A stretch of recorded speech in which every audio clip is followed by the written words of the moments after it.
I am so excited because we have been talking about elementary music centers for weeks and weeks and weeks, and we're finally gonna get into how I do elementary music centers in my classroom. So when it comes to teaching, there's a lot of things we can talk about, but it's totally different to talk about a lesson than to actually see it in action. Now, I'm not gonna show it in action because, you know, FERPA filming students, we're not getting into all that, but I am gonna walk you through the behind the scenes of how I do elementary music centers in my classroom that works for me. Is it the best way to do music centers? Probably not. Are there things I'm doing I probably shouldn't? Probably, but we're gonna go through it anyway and just talk through everything so you can see how all of the different elements work in my classroom. If you want to do elementary music centers, make sure that you grab your free list of 12 pages worth of centers ideas down below in the description. It has tons of different ideas, including links to videos, to blog posts, to products that you can purchase. There's some freebies linked in there too, so you can grab something for free and download it and be on your merry way. And lots of them have little to no prep, so definitely check that out down below. And without further ado, let's get started. All right, first of all, let's talk about like the details of centers in my room. So I always have 3 centers that the students visit because I find that that just works for my classroom. I don't know why our timing works out that way, but for some reason 3 is like the magic number. So we always do 3 centers, each one for 6 minutes, and then because I don't like having just 3 groups, because if you have like 30 kids, that's like 10, no. I always do 6 groups, okay? So I do 3 activities, 6 groups, and we have the same activities on this side as we have on this side of the room. So when I get you into your centers, what I do is I have some hula hoops set up. So I'll have red hula hoops, yellow hula hoops, and then the front carpet. The front carpet is the teacher station, and we combine at that station, which sounds complicated, but it's really not that bad. So we have 2 groups doing the same thing there, 2 groups doing the same thing here, and then I have 2 groups on the carpet at one time. So we go from here, you go there, there, and then back to that hula hoop, there, here, back to that hula hoop. So if I tell you to go to the left red group, and that's where you start, then you stay on the left side the whole time. You do left red group, left yellow group, front. The kids at the front go to the back and they go to their side. So if you were on the left, you stay on the left. If you were on the right, you stay on the right. If they started the teacher group, then I'll tell them where to go. And it sounds complicated. I promise it's not as complicated as it sounds, and they really get the hang of it, especially after one day. Since I like to differentiate my centers, I typically like to put the students who need the most amount of help with me first. That way they get like a little dose of like, oh yeah, this is how we do the concept, before they go and do things on their own, so that they get just a little bit of extra help. Also, with all of these different activities, I will also say that if I'm have anything with lots of materials, it's going to be my group or the middle group. The group that is the furthest away, I try to make things that they can't break. So it's like worksheets, or it'll be like matching games that are all paper, or like printable games or things like that, that I'm just not worried about because they're further away and harder to see. So that way, just another added layer of like simplicity of I don't need to worry about them breaking very much back there. So my typical centers day looks like this. The students come in, we do our normal stretching routine because we always stretch before we get started. We'll sit down and I'll tell them today we're gonna do centers. Centers means we're gonna do 3 different activities to practice whatever we're working on. I'll explain each of the centers pretty briefly, usually as I put them out. So I'll go to the red hula hoops and I'll say, at this station, you're doing a snowman matching game. Match the top of the snowman to the bottom of the snowman, put them together, set them down, find another match. In the middle, we're, I don't know, putting notes on the staff, pull out a card that has letters on it, find those notes on the staff, write them with your whiteboard, write them on your whiteboard, erase it, do another one. And then at the front, you're gonna be with me. I'll tell you what to do when we get there. Okay, so that's kind of my rundown and pretty much all I say. After that, I put them into groups. I always pick the groups before they get to their centers because it cuts down on so much chaos and so many tantrums than being like, oh, you go there, you go there. No, no, no, don't do it. I always have it planned out beforehand. And like I mentioned, I start with the students who need the most amount of help at the teacher group, and the students who need the least amount of help are the ones I'm gonna see last. So they start the furthest away. If that seems too complicated, don't worry about it. But that just means that they have, you know, a little more help. Students have 6 minutes at each center. For some reason, that just works best for us. And what I do is I pop up on our board. First of all, we go over our like music room expectations. We go over our center's expectations. And then we have a slide that says what they're doing. So it'll say snowman matching game. Put the notes on the staff, teacher group. And it'll have a 6-minute timer. When the 6-minute timer goes off, that is your cue to start cleaning up. Somebody at my group will hit the 1-minute timer and they have 1 minute to clean up, stand up, and freeze. If they beat the timer, my students get a point for teacher versus student points. If they don't beat the timer, then they don't get it. Everyone has to be frozen in order to get the point, because when they are frozen, they're more likely to pay attention. They're not moving around messing with things. They're more likely to listen, and there's just a lot less happening. When it comes to controlling chaos, you want less happening. I will tell them where to go. And so what I do is I say, point up to the sky, and then I'll come by and say, all right, point to yellow, point to red, point to the teacher group. And then once I see everyone there, oh, sorry, when the timer goes off, I say 1, 2, 3, 4, put everything down, get off the floor and freeze. When they go to move, I say 5, 6, 7, 8, hurry, don't be late. They go down, they immediately start work, and I hit the timer on the board and we go through. Now, why on earth 6 plus 1 plus 6 plus 1 plus 6 plus 1 equals the 35 minutes that we have in class? I could not tell you, but for whatever reason, 3 centers is the perfect amount. Any more is way too stressful, and any less is not enough. So that's what we do in my classroom. If you can do more, that's awesome, but that's where we are. Now, when we are in centers, like I mentioned, I always have a teacher group. This is often going to be where we're going to play instruments. If we're going to play instruments or have something more complicated, we're working on a very specific skill. I typically will have one group that is like worksheets. I like to have something that the kids can turn in, because that means that they actually had to do work and I can see that. And also it gives you a grade. So I typically take a grade at my station. You get a grade from your worksheet station. That's 2 grades in one day. Excellent. We like that. The third station is usually more of like the fun station. And so that's gonna be usually either a game, or if I'm gonna have instruments, I'll put instruments there or at mine. The instruments I use, by the way, in centers are like rhythm sticks or castanets, or like I have a huge box full of like old instruments that we never use because they're just like from 1985.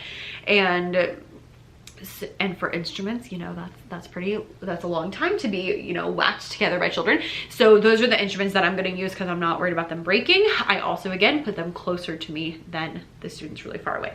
So that's kind of where I start when it comes to centers. I am open to changing that. So sometimes I do like a xylophone station, or sometimes we do 2 games or something. Like, I'm not married to the idea of like, you know, worksheet, game, teacher group, but that gives me a good starting point, which means when I'm looking to lesson plan my centers, I'm not like, what should I do? I'm like, oh, I already have like these couple things lined up and I can put them together, and then we can go through like, what worksheet are we gonna do today? What, you know, it just gives you a nice starting point to go. Now, I will mention with things like worksheets, kids will not always finish. If they do not finish, I tell them to turn in whatever they have. And I tell them I'm just gonna grade whatever you have. Now, if they have nothing, then they do it tomorrow while the rest of us play games. But it does help if you say just turn in whatever you have. That way you don't have those kids that are like, I'm not done, and like totally freaking out.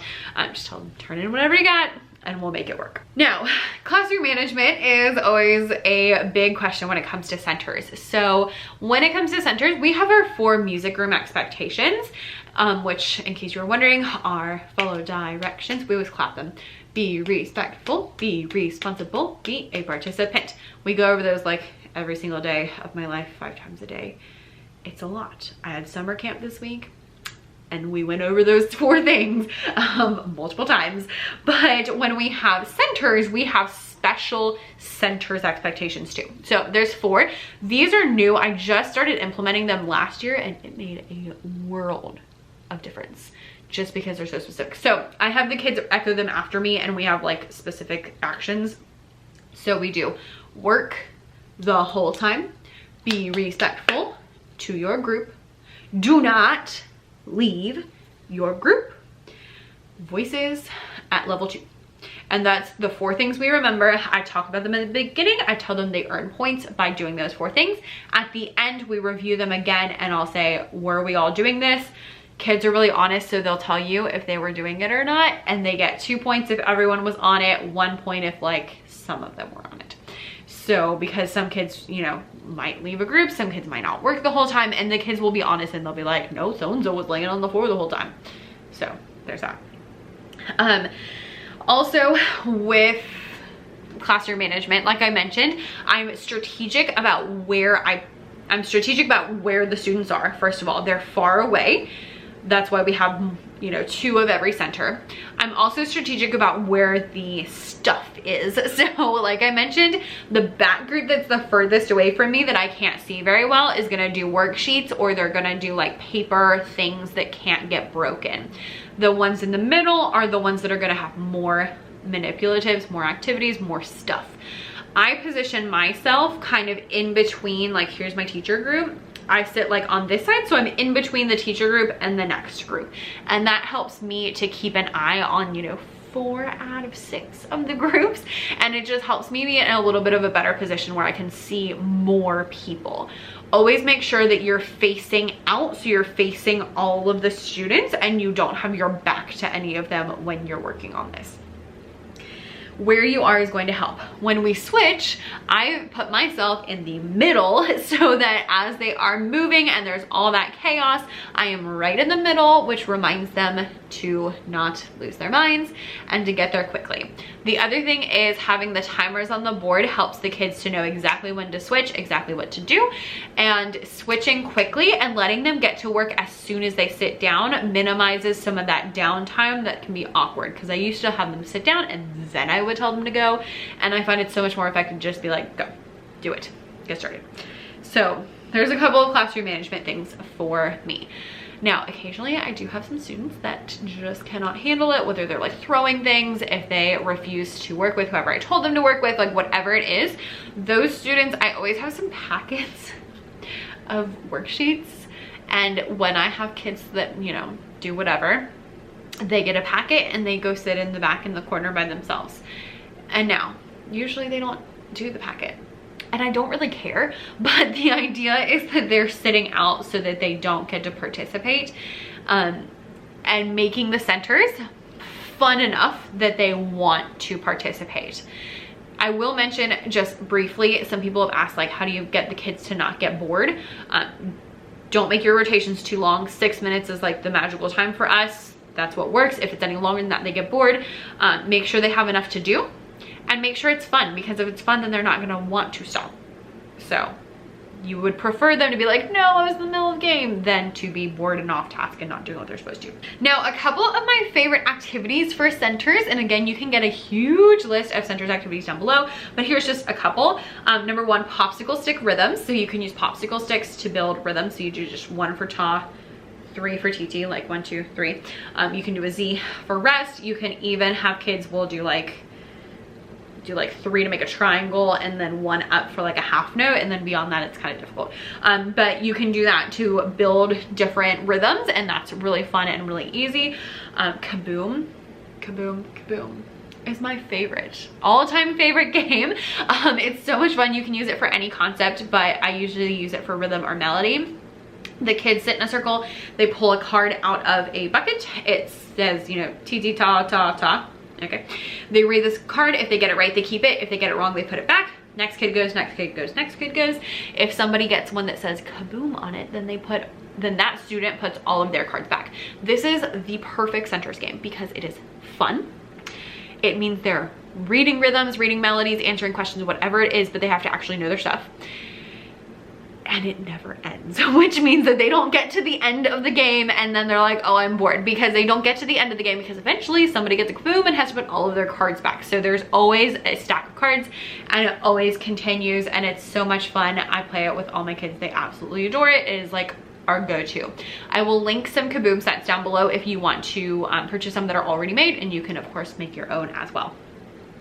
Crow Music Lab Song Maker. So Crow Music Lab is so much fun anyway. If you have any devices, definitely take advantage of this one. Crow Music Lab is a free Chrome extension on the internet. Just Google Crow Music Lab.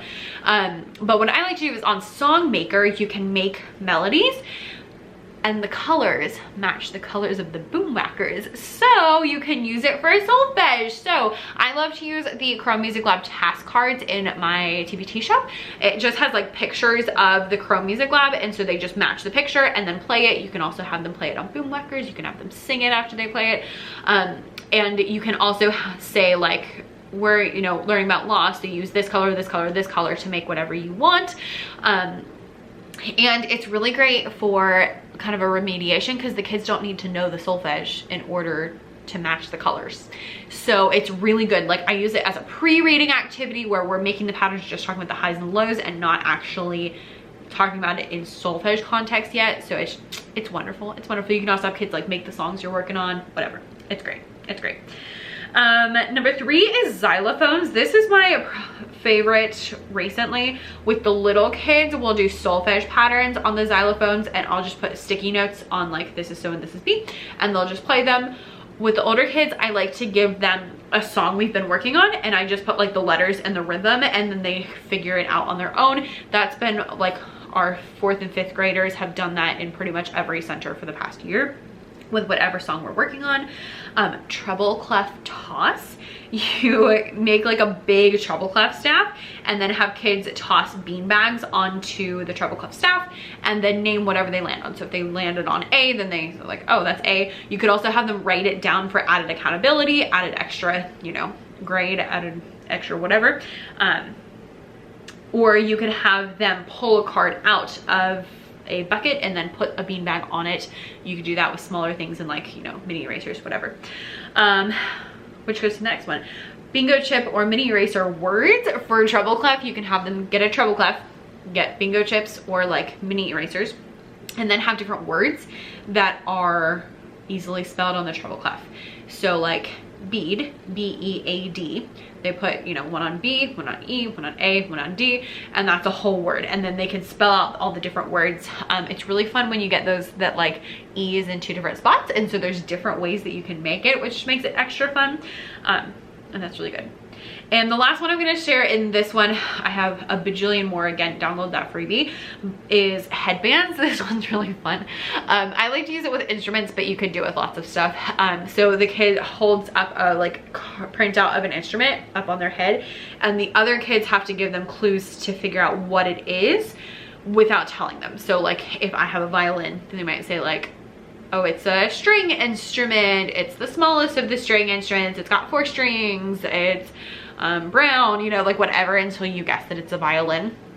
And that one's really fun for instruments. You could also do that with like vocabulary words or composers. If you've been working on composers, we definitely don't get that in depth on composers, so we don't do that. But instruments is my favorite one for that one. Again, you can grab that freebie that has tons and tons and tons of different ideas down below so that you will have all of the ideas. But that's just a couple of my favorites to get you started. I'm trying not to overwhelm you, but that's a couple to get you started. So I hope that that was helpful and kind of gives you a behind the scenes look at what my centers look like, because I know it's totally different seeing it like in real life versus just like, you know, oh, centers. So let me know what questions you still have down below in the comments, or send me a message over on Instagram. It's at Becca's Music Room. That's where you're gonna get the fastest response. And also you can let me know down below what are your favorite centers activities and how you run yours, because I'm very curious how other people do it. So thanks for watching, and I'll see you next time. Bye.